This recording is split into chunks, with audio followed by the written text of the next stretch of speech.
goût d'entreprendre, Doris Pradal.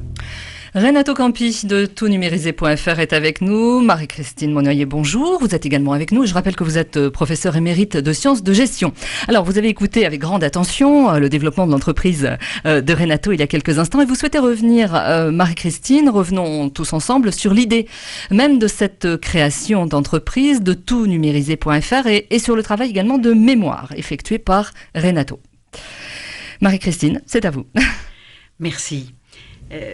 C'est vrai qu'en vous écoutant, il y a d'abord deux mots qui m'ont interpellée. Le premier, c'est quand Doris vous a demandé comment vous aviez eu cette idée et comment elle avait germé et avait pris forme après cette fonction de auto-entrepreneur pendant quelques temps, 2-3 ans sans doute, selon les règles habituelles en la matière. Alors, en vous écoutant, ça ressemblait un petit peu à du hasard.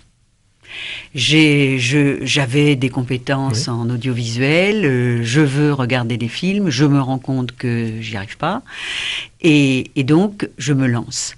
Alors, ça m'a impressionnée parce que on est en train aujourd'hui de redécouvrir le rôle du hasard dans l'innovation et dans le développement. On lui a même trouvé un nom absolument magnifique, la sérendipité. Ça vient d'une vieille histoire que j'ai pas le temps de vous raconter. La magie des rencontres. Voilà. Et alors, est-ce que vous étiez conscient qu'il y avait une forme de hasard ? Est-ce que vous avez l'impression que ça peut vous aider pour le futur ? Parce que vous avez évoqué le développement de votre entreprise avec les rencontres avec telle ou telle mairie ou telle personne etc. Donc, qu'est-ce que ça joue le rôle du hasard pour un petit jeune entrepreneur qui se lance? Je sais pas, moi j'ai pas trouvé qu'il y avait un hasard, il y avait une nécessité. Un besoin un besoin, ouais. Oui, le hasard c'est peut-être d'avoir peut-être retrouvé ces films et de se dire qu'est-ce que je peux en faire, je peux plus les voir, voilà, il y a peut-être d'autres personnes dans mon cas. Oui, il y a un petit hasard, tout à fait, voilà, vous avez raison, vous avez bien cerné le truc. Alors, ce hasard, c'est... Forcément, on se pose la question ensuite, comment ça se fait que moi, je saisis le hasard, ce qui se produit, et puis pourquoi un autre ne le saisit pas? Et dans le goût d'entreprendre, il y a ça. J'y vais ou j'y vais pas? Là, en l'occurrence, j'y vais. alors, comment vous avez pris la décision? J'y vais. Est-ce que vous étiez moyennement heureux dans votre entreprise? Et donc, ça vous a incité à? Est-ce que c'était un moment de votre vie où c'était le moment de rebondir? Je choisirais la solution numéro 1. Ouais, non, j'étais dans un secteur donc audiovisuel, je ne vais pas citer de marque ou d'entreprise, et c'est vrai que je me sentais de moins en moins bien dans ce truc, et l'envie de dire je vais travailler, mais pour moi. Enfin, pour les autres, bien entendu, mais... Voilà, je vais être mon patron. C'est dans cet esprit-là que j'ai démarré quand même. Et me dire, vous aviez passé... un jour, je lâcherai mon autre travail, où je suis salarié tranquille avec mes tickets restaurants et tout le confort qui va avec. Et même s'il faut galérer un petit peu, le fait de travailler pour soi et d'être son propre patron et peut-être d'embaucher des gens un jour, banco, j'y vais, quoi. Mais oui. Ça part d'un malaise, enfin, c'était pas un gros malaise, hein, voilà. D'une réflexion peut-être. D'une réflexion, voilà, mais d'un truc où j'ai envie de faire autre chose, même si c'est dans la même veine, mais pour une entreprise que je vais créer moi-même. Ouais, vous avez raison, vous avez cerné le truc, quoi, c'est ça. C'était pas une idée que vous aviez quand vous aviez 18 ans? Non. Sincèrement, j'ai jamais pensé avant me dire je vais être un jour créateur d'entreprise. Chef d'entreprise. Et chef d'entreprise pour le coup, oui. Non. Ça roulait bien, comme je vous dis, d'être salarié, ça a ses inconvénients, mais ça a aussi ses avantages. On a ses semaines de congé, on a ses tickets restaurants, on a ses chèques vacances. Voilà, mais il n'y avait plus l'envie, en tout cas, à cette période-là. Donc, le biais de l'auto-entreprise est pas mal, je le dis pour d'autres personnes, pour tester un petit peu le marché, se lancer dans un truc sans lâcher encore son autre boulot. Je trouve que c'est une bonne formule actuellement. De tester, ça vous a permis de tester. Tout à fait, de tester et de me dire un jour, ça fonctionne, ça va fonctionner plus forcément, puisque je sens que ça accroche. Les appels que j'avais par semaine, je les ai eus par tous les 2 jours, et ce que j'avais tous les 2 jours, je les ai eus par matinée, quoi. Voilà, donc les 10 clients par semaine, je les ai par jour, quoi. Enfin, en façon de parler. Donc, on sent que ça accroche et qu'il y a des gens qui ont envie de faire ça, quoi. Alors, ensuite, le passage au « nous ». Parce que quand vous parlez de l'entreprise, vous dites « nous ». Alors que vous n'avez pas de salariés. Tout à fait. C'est une déformation par rapport au site internet, par exemple, où quand on crée une page, voilà... On joue collectif. On joue collectif, et voilà, alors je mets des guillemets dans ce que je vais dire, c'est plus sérieux de dire « nous », parce que nous vous proposons de faire ça avec vos films, nous vous proposons de numériser vos cassettes, voilà. Il y a un petit côté, je trouve, plus sympa et plus sécurisant, plus pro peut-être, je sais pas, par rapport C'est vrai, oui, qu'on voit très rarement. Je vous propose, ça fait plus amateur. Oui, c'est même pas une question d'amateur, mais à la limite presque le plombier pourrait dire, je sais pas, je vous propose de réparer vos tuyaux ou le robinet qui fuit. Là, je sais pas, ça fait peut-être plus entreprise. Et puis le but, c'est peut-être d'embaucher, donc voilà. Est-ce que ça veut dire aussi que votre famille, vos proches, sont un peu impliqués dans l'aventure? Parce que derrière le « nous », il peut y avoir ça aussi. Mon épouse, forcément, puisque elle m'aide pas mal au niveau administratif, parce que créer une entreprise, c'est pas évident. Donc passer du statut d'auto-entreprise où c'est quelques clics sur Internet et monter une SARL avec tout ce que ça comprend.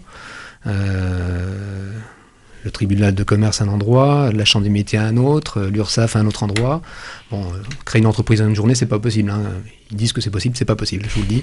Voilà, il y a toujours quelque chose qui va pas, un numéro qui n'est pas bon, un numéro de sécu, voilà. Donc, quand je dis nous, à la limite, il y a mon épouse, oui, tout à fait, qui m'aide vraiment sur le côté administratif, on va dire. Vous vouliez, pardon, Marie-Christine, vous vouliez souligner aussi tout ce travail que fait Renato et son entreprise, donc qu'ils font, sur la mémoire, sur la mémoire des familles, tout ce travail de restauration autour de la mémoire. Mais c'est d'ailleurs très lié au nous, parce que à partir du moment où on est d'abord dans l'esprit de l'entreprise, dans l'esprit de la création d'entreprise, et quelque part certainement dans l'esprit de la réflexion autour de comment est-ce qu'on va évoluer, quelles sont les idées qu'on pourrait développer, quel type d'image on va rechercher.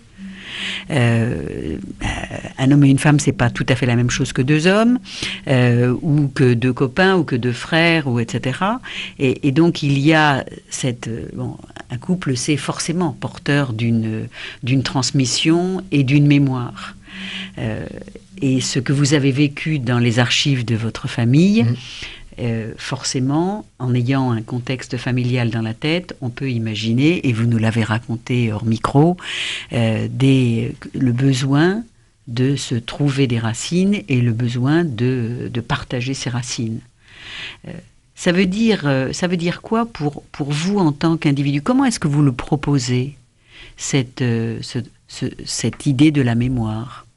Est-ce que c'est simplement, je peux mettre à votre disposition, ou nous pouvons mettre à votre disposition les images de votre enfance, ou celles de l'enfance de vos parents, ou que nous apportent nos grands-pères? Oui, là... La réflexion. C'est engagé, Renato. Écoutez, comme j'ai expliqué tout à l'heure... je sais pas, il y a ce côté émotion, c'est Doris qui l'a souligné tout à l'heure. Il y a le côté mémoire physique avec cette bande ou cette vidéo, mais après il y a tout ce que, en voyant cette image, ou ces images en tout cas, tout ce qu'on peut ressentir. Alors là, c'est des choses personnelles quand c'est des images de famille. Ça peut être les Noëls, les premières vacances, les premiers pas. D'ailleurs, souvent, quand on me donne des images, des cassettes ou des vieilles bobines, on voit que les premières images tournées sont souvent à la naissance d'un premier enfant.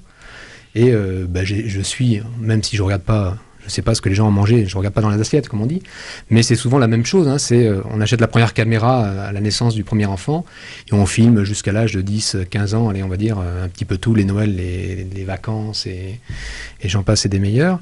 Mais après, ça s'arrête. J'ai remarqué que souvent les images sont sur une dizaine d'années, pour les familles en tout cas. Donc c'est un constat en tout cas, que, voilà, c'est vraiment la mémoire familiale, en tout cas pour des particuliers, c'est assez court, hein, c'est une dizaine d'années. Après il n'y a plus d'images, ou alors les gens prennent des photos, mais en tout cas pour les films, les premières images sont souvent à la naissance d'un enfant, à part cas exceptionnels, hein, où il y a eu des sportifs qui m'ont donné des vieilles images voilà, d'activités sportives. Mais autrement, pour la famille, c'est souvent sur 10 ans. Hein, la mémoire, elle est sur 10 ans, de la naissance du premier enfant jusqu'à l'adolescence. Ouais, et au fait que après, les ados ne veulent pas se faire filmer. Oui, non, tout à fait. Ouais. Ah oui, il y a de ça y participe, ouais, c'est certain. Oui. Vous avez conscience que vous rentrez vraiment dans la vie des familles? Oui, mais encore une fois, c'est souvent la même chose. Hein, c'est la naissance, les Noëls, les vacances. Voilà, et tout le monde a les mêmes films, j'allais dire presque. On a tous les mêmes films. Toutes les familles qui me donnent des films, c'est ça. C'est, à part cas exceptionnel, je prenais le cas d'un sport d'aventure qui est le trek. Un papy un jour qui vient me voir, qui me dit j'ai des vieilles images, c'était des bobines de films, donc des années 40, pardon, qui dataient des années 40. Et pour l'anecdote, il faisait des treks donc, dans l'Himalaya. Bon, à l'époque, c'était pas très développé. Et j'ai vu les premières images, tournées en tout cas, du Dalai Lama, j'arrive pas à le dire, tout petit. Et cette personne avait filmé... un trésor. C'est un trésor, voilà. Après, moi je peux pas l'exploiter parce que c'est des images personnelles. Et bon, il y a vraiment un côté confidentiel chez nous. Bien sûr. Dans l'entreprise en tout cas. Voilà, donc... chacun a sa mémoire, mais en tout cas, pour les trucs de famille, c'est vraiment souvent la naissance et jusqu'à l'adolescence, comme vous l'avez dit. Vous avez un site internet? Oui, tout à fait. On peut renvoyer vers le site. Donc www.toutnumérisé.fr, qui est un site, on va dire, vitrine. Hein, on ne peut pas faire d'achat, c'est pas un site de commerce. Mais en tout cas, qui présente toutes les activités de l'entreprise et la façon de procéder pour envoyer à distance quand même. Mais l'idéal, c'est quand même, moi j'aime bien voir les gens. Le contact, c'est super important.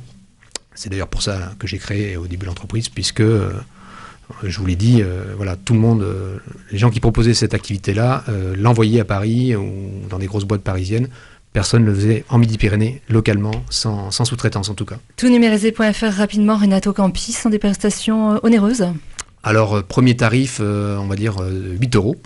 8 € pour une cassette et 8 € pour une petite bobine de quelques minutes, jusqu'à 30-40 € selon la grosseur des bobines et des cassettes. Donc c'est un petit peu à la durée de film réel. Je prends l'exemple d'une cassette de 60 minutes, s'il y a 30 minutes dessus, il n'y a que 30 minutes qui est facturé, bien entendu. Merci beaucoup pour cette pub. On termine Merci là-dessus. à vous en tout cas. Merci Marie-Christine Monnoyer, merci Renato Campi. Le goût d'entreprendre sur Radio Présence. C'est l'émission qui vous donne envie et qui nous donne envie également d'avancer. Des idées, des concepts qui nous intéressent, nous parlerons de vous. N'hésitez pas à nous contacter. entreprendre@radioprésence.com.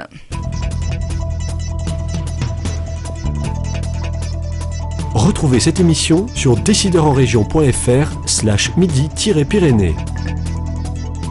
Le goût d'entreprendre, une émission en partenariat avec la Caisse d'épargne, la Banque des entreprises et des professionnels de Midi-Pyrénées.